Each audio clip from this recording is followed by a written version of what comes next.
갓난 아이들 같이 순전하고 신령한 젖을 사모하라. 이는 이로 말미암아 너희로 구원에 이르도록 자라게 하려 함이라. 아멘. 할렐루야. 아멘. 영적 성장을 위한 초석.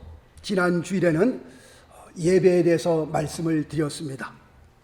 우리의 삶에서 예배가 무너지면 사실 우리 신앙생활의 모든 것이 다 무너지는 것과 같습니다. 그만큼 우리 신앙생활에서 예배라고 하는 것은 중요하다라는 것을 강조해서 말씀을 드렸습니다. 예배 없는 신앙생활, 이거는 상상할 수도 없는 겁니다. 상상해서도 안 되는 겁니다. 이번 코로나를 통하여서 전 세계적으로 교회의 문을 동시에 닫게 된 일은 역사적으로 없었습니다. 이번 코로나가 정말 전 세계적으로 동시에 교회 문을 닫게 하였는데, 이런 시기에 가장 제일 신난 놈은 누굴까? 아마도 마귀란 놈이 가장 신나지 않았을까라고 생각되어집니다. 그러나 더욱더 염려가 되는 것은 코로나가 끝나고 난 다음에도 아마도 성도들 중에 30%는 교회로 다시 돌아오지 않을 것이다 라는 전망을 하고 있습니다. 인터넷으로 예배를 드리면 됐지 뭐 꼭 교회를 가야 합니까? 라고 질문을 하고요. 이번 코로나를 통해서 한참 인터넷을 통해서 예배를 드리고 난 다음에 실제로 교회를 가려고 하니까 저희 누님부터라도 그러더라고요. LA에 사시는데 집에서 영락교회까지 한 40분 운전하고 갑니다. 저한테 그런 얘기를 하더라고요. 이번 코로나를 통해서 야, 내가 일주일에 한 4번씩 이렇게 40분 되는 거리를 어떻게 이렇게 교회를 다녔나? 내 자신이 놀랄 정도라고 그렇게 얘기를 하더라고요. 무슨 말입니까? 교회 가기가 버겁다는 말입니다. 코로나 전에는 40분 거리 일주일에 4번 아무 생각 없이 왔다 갔다 했는데, 이번 코로나를 통해서 인터넷으로 예배를 드리고 다시 이제 교회를 나가야 돼 생각을 하니까 어떻게 이 40분 거리를 일주일에 한 4번 정도를 어떻게 왔다 갔다 하나? 부담된다는 겁니다. 그냥 앉아서 인터넷으로 예배 드리지 뭐. 코로나가 끝나도 염려가 되는 사실은 그겁니다. 사실 이런 생각은요, 어쩌면 코로나보다 더 무서울지도 모릅니다. 하여튼 중요한 것은 우리의 신앙의 성장을 위해서 가장 중요한 그 초석 중에 하나가 예배입니다. 우리가 신앙생활 하면서 예배 없이 주님을 섬긴다? 우리가 영적으로 성장한다? 이거는 상상도 할 수 없는 일이다 라고 말씀을 드렸습니다. 오늘은 영적 성장을 위한 또 다른 중요한 초석, 말씀, 하나님의 말씀에 대해서 같이 은혜를 나누려고 합니다. 우리의 육신을 위해서는 우리의 육신의 양식이 있습니다. 사람이 이 세상을 살면서 먹지 않고 살 수 있느냐? 절대로 먹지 않고 살 수는 없는 겁니다. 갓 태어난 아기에게는 우유를 먹이게 됩니다. 그러나 이 아기가 조금씩 성장하면서 우유만 가지고는 절대로 안 되는 겁니다. 그래서 어머님들이 이유식을 먹이고, 그 다음에 조금 더 성장하면 밥을 먹이고, 그 다음에 또 성장하면 단단한 음식을 먹이기 시작합니다. 그렇다고 할 것 같으면 우리의 영혼을 위해선 영혼의 양식이 있는데, 그것이 뭐죠? 말씀, 하나님의 말씀이 우리의 영혼의 양식이 됩니다. 물과 성령으로 거듭난 사람, 다시 태어난 사람에게 꼭 필요한 것이 있다면 그것은 하나님의 말씀입니다. 갓 태어난 어린 생명이 우유 없이 성장할 수 있느냐? 상상도 할 수 없는 것처럼 물과 성령으로 거듭난 우리의 영혼이 하나님의 말씀 없이 성장할 수 있느냐? 절대로 그럴 수 없다라는 것을 말씀을 드립니다. 우리가 거듭났으면, 물과 성령으로 다시 태어났으면 신령한 젖을 먹어야 되는데, 신령한 젖은 말씀, 곧 하나님의 말씀이다 라고 말씀을 드립니다. 오늘 본문 말씀에 보니까요, 왜 우리가 신령한 젖을 사모해야 되느냐? 다시 한번 말씀을 보니까요, 갓난 아이들 같이 순전하고 신령한 젖을 사모하라. 이는 왜 그러냐 하면 이로 말미암아 너희로 구원에 이르도록 자라게 하려 함이라 라고 말씀하고 있습니다. 아기가 자라서 커지기 시작하면 우유만 가지고 안 되듯이 영적으로 다시 태어난 우리에게, 우리가 영적으로 성장하게 되면 우유만 가지고는 안 되는 겁니다. 그러면 어떻게 해야 되는 겁니까? 라는 그 질문에 우리가 성경 히브리서 말씀을 한번 찾아가 봅니다. 히브리서 5장, 베드로전서 전이 야고보서고요, 야고보서 전이 히브리서입니다. 히브리서 5장 말씀을 한번 좀 가봅니다. 히브리서 5장 12절로 14절까지의 말씀, 신약 356페이지가 됩니다. 히브리서 5장 12절 말씀 한번 먼저 볼까요? 때가 오래므로 너희가 마땅히 선생이 될 터인데 너희가 다시 하나님의 말씀의 초보가 무엇인지 누구에게 가르침을 받아야 할 것이니 젖이나 먹고 단단한 식물을 못 먹을 자가 되었도다 라고 말씀하고 있습니다. 지금 히브리서 5장 12절 말씀에 보니까 때가 오래므로 너희가 마땅히 선생이 될 터인데 라고 한 그 말씀의 의미는 이렇습니다. 예수를 믿은 지 꽤 오래 되었음에도 불구하고 너희가 어떻게 지금까지 어린 아이가 먹는 있는 젖을 먹고 있느냐라는 겁니다. 오늘 말씀에 때가 오래므로 너희가 마땅히 뭐가 되어야 돼요? 선생이 되어야 된다는 겁니다. 다시 말씀드리면 너희가 이만큼 예수를 오래 믿었으니 너희가 전에는 우유를 먹었지만 이제는 이 우유를 다른 사람에게 먹여줄 수 있는 그런 상태까지 성장했었어야 된다라고 말씀을 하고 있는 겁니다. 다시 말씀을 드린다면 이 정도 오래 되었으면, 이 정도로 오래 너희가 예수를 믿었으면 이제 단단한 음식을 먹었어도 그 단단한 음식을 어떻게 해요? 소화시킬 수 있는 영적인 강건함으로 세워졌어야 한다라는 것을 여기서 말씀하고 있는 겁니다. 처음 예수 믿기 시작한 사람들은요, 영적으로 어린 아이와 같습니다. 그래서 예수 처음 믿게 되면요, 모든 사람들이 다 품어줍니다. 신앙생활 하면서 조금 실수를 하고 좀 넘어지고 그 다음에 좀 삐죽삐죽해도 사람들이 다 품습니다. 다 처음 예수 믿었기 때문에. 어린 갓난아이가 갓 태어나게 되면 그 갓 태어난 어린아이를 안는 것도 굉장히 조심스럽잖아요. 안고 있다가 또 옆 사람한테 줄 때도요, 그냥 뭘 확 이렇게 주나요? 조심조심해서 이렇게. 그래서 그 받는 사람도 조심해서 갓난아이를 안고. 처음 갓 태어난 어린 아기, 그렇습니다.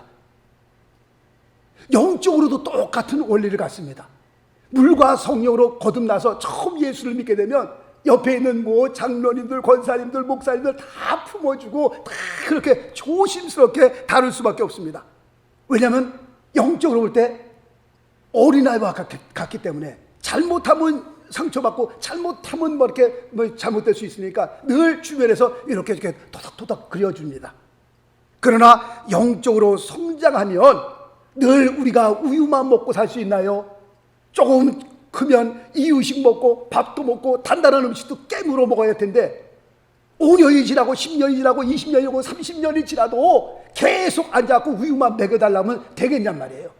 안 된다는 겁니다. 때가 오래므로 너희가 마땅히 선생이 될 터인데 지금 아직도 말씀의 초보를 걷고 있으니, 아직도 우유만 달라고 하고 있으니 안 된다는 겁니다. 지금 이 말씀이.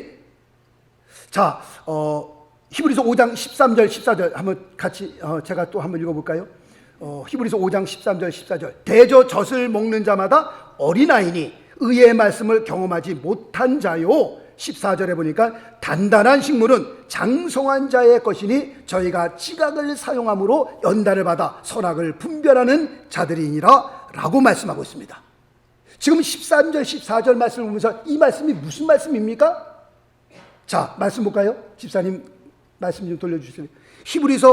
디모데후서 3장 16절 말씀 보니까 모든 성경은 하나님의 감동으로 된 것으로 교훈과 책망과 바르게 함과 의로 교육하기에 유익하니 라고 말씀하고 있습니다. 지금 히브리서 5장 13절과 14절 말씀을 통해서 우리에게 해 주시려고 하는 말씀은 바로 이 말씀입니다. 디모데 후서 3장 16절 말씀. 다시 말씀드리면 우리가 신앙생활하다가 잘못할 때가 있어요, 없어요? 잘못할 때가 있습니다. 그럴 때는 하나님의 말씀을 통해서 교훈도 받아야 하고, 때로는 우리가 신앙생활하다 잘못 곁길로 가게 되면 책망도 받아야 할 것이다 라는 것을 말씀하고 있습니다. 더 나아가서요, 성경은 치리에 대해서 언급하고 있습니다. 그러나 오늘날 교회에서 책망하는 일이 있어요? 훈계하는 일이 있어요? 찾아보기 쉽지 않습니다. 더군다나 교회에서 치리하는 거 보셨어요? 상상도 못하는 일입니다. 치리라고 하는 것은요, 교회에서 벌써 사라진 지 옛날입니다. 무슨 치리예요? 요새 교회에서 치리가 어디 있습니까, 요새? 그렇다면 왜 교회에서 책망하지 못하고 훈계하지 못하고 왜 치리하지 못하는 겁니까? 교회 나갈까 봐. 책망받으면 좋아할 사람 누가 있겠습니까? 교회가 여기밖에 없냐? 쎄버린 게 교회인데. 말씀드리잖아요. 한국에 가서 옥상에 올라가서 한 5층짜리 옥상만 올라가서요, 밤에 보면 360도 돌아보면 십자가가요 쎄버렸습니다. 빨간 십자가, 파란 십자가, 하얀 십자가, 노란 십자가. 그렇게 십자가가 정말 많을 수가 없어요. 쎄버린 게 교회인데 오늘날 교회에서 책망 없습니다. 치리 상상도 할 수 없는 일입니다. 요즘에는 그런 것 같아요. 하여튼 교회에 나가겠다라고 하는 것이 아주 큰 무기예요, 무기. 목회를 하면서 저를 3년 동안 따라다니면서요, 목사님 저 교회 나갈 거예요, 교회 나가겠습니다 라고 하는 분이 계셨습니다. 3년 동안 하여튼 무슨 일만 터지면 목사님 나 교회 나갈 거예요, 교회 목사님 때문에 못 나가는 거지 사실 저 벌써 교회 나갔어요. 주일날인데 그날도 저희 가서 목사님 저 교회 나갈 거예요. 그래서 3년 만에 제가 교회 나가라고 그러셨어요. 예, 나가십시오 교회. 제가 목회하면서 딱 2명 교회 나가라고 하신 분들이 2명 있었습니다. 한 명은 아까 그분이었었고요. 또 다른 한 분은 제가 치리를 하면서 사실 나가라는 게 쫓아낸 거죠, 교회를. 치리를 하면서 집사님 교회 나가십시오. 더 이상 저희 교회 오지 마십시오. 이미 목회하면서 한 사람이 중요한데 교회를 쫓아낼 때는 목사가 어쩌면 교회를 쫓아내겠어요. 어떻게? 목회하면서 2사람에게 제가 교회에 나가라고 했습니다. 한 사람은 너무 3년 동안 다니면서 교회 나가겠다니까 나가시라고 말씀을 드렸고, 또 한 사람은 정말 교회에서 우리가 감당이 안 되니까, 도저히 감당이 안 되니까 제가 치리를 하면서 교회에 나가라고 말씀을 드렸습니다. 2사람에 대해서 말씀을 드렸는데, 하여튼 중요한 것은요, 우리가 신앙생활하면서 영적으로 성장하려면 신령한 젖을 사모해야 합니다. 그리고 거기서 더 성장하여서 단단한 음식까지도 먹을 수 있어야 합니다. 그 말씀의 의미는 아까 디모데후서 3장 16절 말씀처럼 우리가 신앙생활하다 훈계를 받을 수 있어야 됩니다. 그 훈계 그리고 치리까지도 받을 수 있어야 합니다. 저는 신앙생활 교회 목회하면서 치리를 한 3-4번 했는데요, 다 나갑니다. 물론 치리하게 되면 나가십니다. 그럼에도 불구하고 치리할 수 있어야 합니다. 물론 막 치리를 하는 거예요. 조금만 잘못했다고 무조건 치리하는 건 아니지만 정말 치명적인 실수를 했을 때에 치리는 필요한 겁니다. 그 사람의 영혼을 위해서 해야 되는 겁니다. 교회에 나가서 딴 교회로 간다 할지라도 해야 하는 겁니다. 잘못됐을 때는 부르다가 훈계할 수 있어야 되고 책망할 수 있어야 하는 겁니다. 그러나 오늘날 교회에서 찾아볼 수 있느냐? 책망, 치리 찾아볼 수 없습니다. 정말 바라옵기는 10년, 20년, 아니 평생을 신앙생활하면서요, 조금 책망받으면 그냥 교회 나가시는 분들이 있습니다. 그러나 진짜 신앙생활은 우리가 신앙생활하면서 10년, 20년 그렇게 오랫동안 신앙생활하면서 이제는 성장하여서 성숙하여서 단단한 음식까지도 소화시킬 수 있어야 합니다. 물론 어린아이에게 단단한 음식을 줘서는 안 되는 거죠. 줄 수도 없습니다. 그러나 이만쯤 됐겠다, 괜찮겠다라고 하시는 분한테 책망하고 훈계를 하면 받아줄 수 있어야 되는 겁니다. 그만큼 우리가 신앙생활 했잖아요. 벌써 우리가 교회에서도 중직을 맡고 있잖아요. 이 정도 됐으면 정말 웬만한 말씀은 소화하고 넘길 수 있어야 되는데 그렇지 못한 우리들의 모습들을 발견하게 됩니다. 중요한 것은 신령한 젖을 사모하고 신령한 젖을 사모한 후에 우리의 영혼은 어떻게 해요? 성장하여 단단한 음식까지도 소화할 수 있어야 되는 줄로 믿습니다. 할렐루야. 아멘이십니까? 네. 하루는 어떤 젊은 청년이 소크라테스를 찾아왔습니다. 내가 당신의 제자가 좀 되고 싶습니다.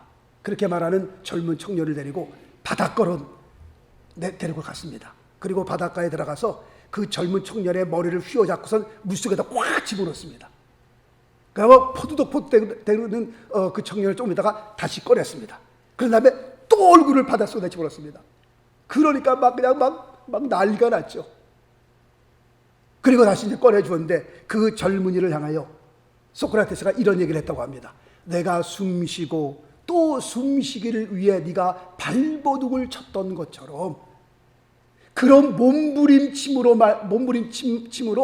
내가 정말 이런 각오로 내가 당신 밑에서 당신에게 배우길 원합니다. 라는 각오가 되어 있다면 내가 당신을 나의 제자로 받아주겠다. 라고 하는 이런 일화가 있습니다. 그렇습니다. 영적 성장은요, 말씀에 대한 그런 몸부림침이 있어야 합니다.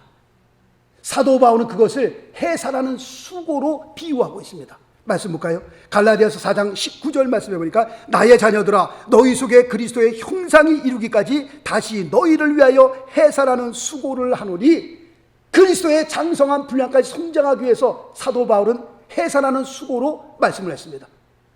아까 소크라테스의 그 예화처럼 정말 몸부림치는 그런 갈망하는 그런 각오가 되어 있으면 내가 제자로 받겠다 그랬는데 정말 그리스도의 형상에 올라갈 때까지 그런 몸부림침이 그런 해산하는 수고가 있어야 될 것을 말씀하고 있습니다. 또 말씀 볼까요? 시편 41편 1절 말씀 보니까 하나님이여 사슴이 시냇물을 찾기에 갈급한 같이 내 영혼이 주를 찾기에 갈급하나이다. 해산하는 수고까지는 아니더라도 정말 우리의 영으로 성장하기 위해서 어떻게 해요? 갈급함이 있어야 됩니다. 영적 갈급함. 또 말씀 보겠습니다. 시편 119편 10절 말씀 보면 내가 전심으로 주를 찾았사오니 주의 계명에서 떠나지 말게 하소서. 여기서 지금 전심이라고 하는 그 단어는 with all my heart. 내가 주님을 향하여 전심으로 우리가 영적으로 성장하기 위한 우리의 마음의 각오입니다. 하나님에 대한 그 열망이 없이 갈증함이 없이 갈급함이 없이 우리의 영이 성장할 수 있느냐? 그렇지 않습니다. 하나님의 말씀에 대한 그 갈급함. 그 다음 말씀 보겠습니다. 잠언서 2장 4절로 5절 은을 구하는 것 같이 그것을 구하며 감추인 보배를 찾는 것 같이 그것을 찾으면 여호와 경외하기를 깨달으며 하나님을 알게 되리니 라고 말씀하고 있습니다. 은을 찾는 것처럼 금을 찾는 것처럼 그런 각오로 그런 갈급함으로 하나님을 찾을 수 있어야 그렇게 하나님의 말씀에 대한 갈급함이 있어야 우리가 영적으로 성장할 수 있다는 겁니다. 아기가 배고파서 울기 시작하면요 그거는 못 말리는 겁니다. 밤 1시, 밤 2시, 밤 3시, 새벽 4시 시간에 상관합니까? 안 합니다. 시간에 상관없이 배고프면 울어 새끼는 것이 아기입니다.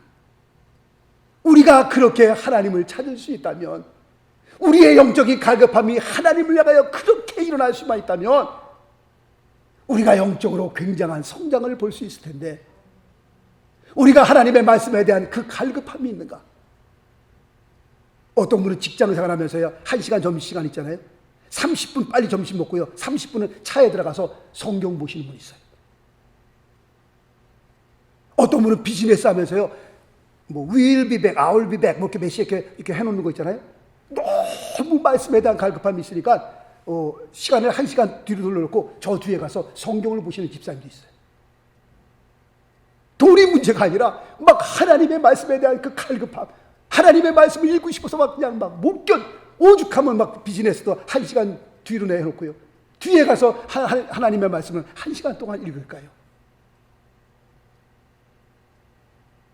우리의 영적 성장이요, 하나님의 말씀에 대한 이런 갈급함이 없이는 우리의 영이 어떻게 성장할 수 있겠냐 말입니다. 요즘 핸드폰 이거 심각합니다. 문제가죠. 손에서 떼어놓질 못해. 가끔 보면 예배를 드리는데도 이렇게 막 뭐 체크받으시는 분들 있더라고요. 하여튼 공공장소에 가보면요, 식당 가보세요. 음식을 드시면서도 보세요. 음식을 드시면서도. 버스간에 가보세요. 버스간에서 물론 기차에 들어가 보세요. 다들 셀프폰을 하고, 어떤 분은 걸어가면서도 잠자면서도 셀폰을 못 놓는 사람들도 있어요. 젊은 애들은요, 이거 가슴에 품고 잡니다. 그냥. 정말 위험한 것은요, 운전하고 가면서 문자 보낼 때 벌써 하위에서 60마일로 가야 되는데 40마일로 가고 있다. 문자 치는 거예요. 벌써. 그러니까 옆으로 가보면요, 막 뭐 하고 있어요. 차가 좀 삐뚤 왔다 갔다 한다. 가보면 벌써 문자 치고 있는 거예요. 다 젊은 사람들. 그러니 앞에 차가 브레이크를 잡고 차가 서 있는데 이거 하다가 하다가 그냥 자기만 뭐 다치면 괜찮은데 앞에 사람이 무슨 잘못이 있어서 지금 심각하잖아요. 이 셀폰 손에서 떼지 못한다니까요. 손에서. 우리가 하나님을 향한 그 갈망함이, 그 갈급함이 셀폰에 반만 했으면, 그 셀폰을 사모하는 그 마음에 반만 했으면, 야, 우리가 영적으로 얼마나 성장했을까, 그런 생각이 듭니다. 주무실 때도 하나님의 말씀을 품고 주무시는 분 계세요? 너무 하나님의 말씀이 좋으니까 이 하나님의 말씀을 손에서 놓을 수가 없어갖고, 이 젊은 애들이 그냥 그 셀폰을 가슴에 품고 자듯이, 잘 때도 손에 붙들고 자듯이, 한 번이라도 주무시면서 정말 하나님의 말씀, 내 생명의 양식인 이 하나님의 말씀, 우리가 그렇게 주님을 사모할 수만 있다면, 하나님의 말씀을 그렇게 사모할 수만 있다면 얼마나 좋을까라는 생각을 해봅니다. 그러면 우리가 왜 말씀 안에서 영적으로 그렇게 성장해야 합니까? 라고 하는 질문에 우리가 하나님을 섬길 때 제대로 알고 섬기기 위해서입니다. 자, 이제 말씀을 좀 볼 텐데요. 말씀을 몇 군데 좀 찾습니다. 사무엘하 6장을 한번 가봅니다. 사무엘하, 좀 오늘 귀찮지만 그래도 몇 군데 좀 찾습니다. 사무엘하 6장 3절 말씀부터 보겠습니다. 사무엘하 6장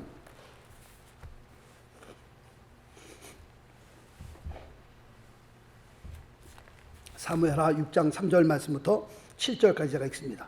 저희가 하나님의 궤를 새 수레에 싣고 산에 있는 아비나답의 집에서 나오는데 아비나답의 아들 우사와 아효가 그 새 수레를 모니라. 저희가 산에 있는 아비나답의 집에서 하나님의 궤를 싣고 나올 때에 아효는 궤 앞에서 행하고 다윗과 이스라엘 온 족속이 잣나무로 만든 여러 가지 악기와 수금과 비파와 수고와 양금과 제금으로 여호와 앞에서 주악하더라. 저희가 나곤의 다장마당에 이르러서는 소들이 뛰므로 우사가 손을 들어 하나님의 궤를 붙들었더니 여호와 하나님이 우사의 잘못함을 인하여 진노하사 저를 그곳에서 치시니 저가 거기 하나님의 궤 옆에서 죽으니라. 이 말씀을 보며 처음 대할 때 전혀 이 말씀을 이해를 못했습니다. 우사를 칭찬해 줘야지 왜 우사를 하나님께서 진노하사 그를 죽이셨을까? 이해를 못했습니다. 지금 이 장면을 쭉 보면서 이해를 못했었는데 하나님의 말씀을 연구하고 보니까 그랬었구나 라고 이해가 됐습니다. 자, 민수기서 4장 말씀을 갑니다. 민수기서 4장 15절 말씀을 보겠습니다. 민수기서 4장 15절 말씀. 행진할 때에, 이 행진할 때는 이제 광야에서 텐트를 다 치고 이제 앞으로 나갈 때입니다. 이제 행진할 때 아론과 그 아들들이 송소와 송소의 모든 기구덮기를 필하거든 고앗 자손이 와서 어떻게 해요? 맬 것이요. 어깨에다 매는 거죠. 그러나 속물은 어떻게 해요? 만지지 말지니 죽을까 하노라. 지금 이 말씀을 보면서 하나님께서 분명히 말씀해 주셨습니다. 법궤를 움직일 때는 채를 꿰서 자루를 꿰서 그 다음에 어깨에다 메고 가는 겁니다. 그리고 만지지 말라는 거예요. 만지면 죽는다는 겁니다. 그런데 오늘 아까 사무엘 하 말씀 보니까는 저희들이 벌써 하나님의 법궤를 옮기는 방법이 틀렸습니다. 어깨에다 메어야 할 텐데 지금 3절 말씀이니까 저희가 하나님의 궤를 새 수레에 싣고 라고 되어 있습니다. 그리고 낙원의 타작마당에서 이르러서 손을 띄므로 그 법궤가 움직이니까 쓰러질까 봐 우사가 그걸 잡은 겁니다. 그런데 분명히 잡지 말라고 그랬거든요. 건드리지 말라 그랬거든요. 그래서 우사가 죽게 되는 겁니다. 자, 역대상으로 갑니다. 역대상 15장. 역대상 15장. 역대상 15장 11절. 다윗이 다윗성으로 법궤를 옮기다가 이 장면을 보고요 무서워갖고서 다윗성으로 옮기지 못합니다. 그리고 좀 세월이 지난 다음에 다시 이제 두 번째 출하이를 하는 겁니다. 다시 다윗성으로 하나님의 법궤를 옮기는 겁니다. 자, 역대상 15장 11절 말씀 봅니다. 다윗이 제사장 사독과 아비나다를 부르고 또 레위 사람 우리엘과 이사야와 요엘과 스마야와 엘리엘과 아미나답을 불러 저희에게 이르되 너희는 레위 사람의 족장이니 너희와 너희 형제는 몸을 성결케 하고 내가 예비한 곳으로 이스라엘 하나님 여호와의 궤를 메어 올리라. 전에는 너희가 매지 아니하였으므로 우리 하나님 여호와께서 우리를 충돌하셨나니 이는 우리가 규례대로 저희에게 구하지 아니하였음이니라. 하나님이 원하는 방법대로 하지 않았다는 겁니다. 그래서 우사가 죽었다는 겁니다. 14절 이에 제사장들과 레위 사람들이 이스라엘 하나님 여호와의 궤를 메고 올라가려 하여 몸을 성결케 하고 라고 말씀하고 있습니다. 모세가 여호와의 말씀을 따라 명한 대로 레위 사람이 채로 하나님의 궤를 꿰어 어깨에 매니라. 할렐루야. 지금 이렇게 되어 있습니다. 지금 호세아서 4장 6절 말씀이니까 내 백성이 어떻게 해요? 뭐가 없으므로 망하는도다? 지식이 없으므로 망하는도다. 우사가 왜 죽은 거예요? 하나님의 말씀에 대한 지식이 없으므로 죽었다는 것을 여기서 지금 말씀하고 있는 겁니다. 하나님의 말씀을 알았더라면 우사가 죽지 않았을 텐데, 하나님의 말씀을 제대로 알았더라면 처음에 하나님의 법궤를 다윗성으로 옮길 때 그렇게 옮기지 않았을 텐데, 하나님을 섬기되 자기의 생각대로 섬기는 겁니다. 자기가 하고 싶은 대로 섬기는 겁니다. 그렇게 해서는 안 된다는 겁니다. 자, 레위기 말씀 봅니다. 레위기 10장 말씀을 가봅니다. 레위기 10장 창세기 출애굽기 레위기 이렇게 나갑니다. 레위기 10장 1절과 2절 말씀 봅니다. 레위기 10장 1절 2절 아론의 아들 나답과 아비후가 각기 향로를 가져다가 여호와의 명하시지 않은 다른 불을 담아 여호와 앞에 분향하였더니 불이 여호와 앞에서 나와 그들을 삼킴에 그들이 여호와 앞에서 죽은지라. 나답과 아비후도 똑같습니다. 성소에 들어가서 그 분향단에 불을 붙일 때에 하나님께서 명하신 불이 있어요. 그 불로 해야 되는 겁니다. 그런데 그 말씀을 무시해버리고 자기들이 원하는 불을 가져다가 아무 불이나 붙인 겁니다. 안 된다는 겁니다. 그게. 자, 말씀 볼까요? 요한복음 16장 2절 말씀. 사람들이 너희를 추례할 뿐 아니라 때가 이르면 물은 너희를 죽이는 자가 생각하기를 이것이 하나님을 섬기는 예라 하리라. 예수 그리스도를 믿는 사람들 잡아다 감옥에 넣고 그들을 죽이면서 뭐라고 얘기하는 거예요? 이게 바로 하나님을 섬기는 거야 라고 얘기를 하고 있는 겁니다. 하나님의 마음과 멀어도 한참 먼 겁니다. 하나님의 마음을 몰라도 너무 아무 모르는 겁니다. 이들은 예수 믿는 사람을 잡아다 죽일 때요, 이건 하나님을 위해서 한다라고 생각을 한 겁니다. 하나님의 영광을 위해서 내가 쓰임받는다라고 생각을 한 겁니다. 그러나 우리가 지금 보니까 그게 그런 거 아니잖아요. 지금요, 우리가 말씀을 통해 성장하지 못하면, 영적으로 성숙하지 못하면, 우리가 하나님의 말씀을 통해 영적으로 성숙한 단계에 올라가지 못하면, 다시 말씀드리면 하나님의 마음을 이해하지 못하면, 하나님의 마음을 품지 못하면 우리도 얼마든지 이런 실수를 할 수 있다는 겁니다. 교회에서 쌈박질들 벌어지잖아요. 두 패가 쫙 갈라져 갖고서 막 주먹질들하고, 거기에 앞장서는 사람들, 그 사람들이 뭐 하나님을 대적하려고 그러는 거예요? 아니에요. 내가 하나님의 교회를 위해서 싸운다라고 생각하는 사람들입니다. 다 예수 믿는 사람들이고요, 목사고요, 장로고요, 권사고요, 다 패가 갈라져 갖고서 그냥 교회에서 쌈박질하는 거 보셨어요? 주먹질하고 쌍욕하고 막 그냥. 교회 안에서 무섭습니다. 쌈박질 벌어지면요. 그런데 쌈박질하는 사람들이, 앞장서는 사람들이요, 다 내가 하나님의 교회를 위해서 한다고 쌈박질하는 겁니다. 정말 하나님의 교회를 위한다면 그냥 입에 자꾸 채우고 조용히 나가는 것이 하나님의 영광을 위한 겁니다. 발이 쫙 갈라서 싸우면서 이 건물 차지하려고요. 그냥 건물 포기하고 나오더라도 그것이 하나님의 영광을 위한 거지, 서로 욕하면서 주먹질하고 그냥 한 패가 예배드리면 저 바깥에서 피켓 들고 그냥 막 원성하고요. 그 다음에 그 패가 예배 끝나고 나가면 다른 패가 들어서 또 예배드리면 또 나간 패들은 또 막, 이게 뭐하는 짓거들이냐면 지금. 이게 하나님의 영광을 위한 거예요? 하나님의 교회를 위한? 아니요. 우리가 영적으로 성숙하지 못하면 지금도 이런 실수 범할 수 있는 겁니다. 예수 믿는 사람을 잡아다가 죽이면서 하나님의 영광을 위해서. 이게 하나님을 믿는 예라 하리라. 무슨 그게 하나님을 믿는 예입니까? 말도 안 되는 소리죠. 하나님을 대적하는 거죠, 그게.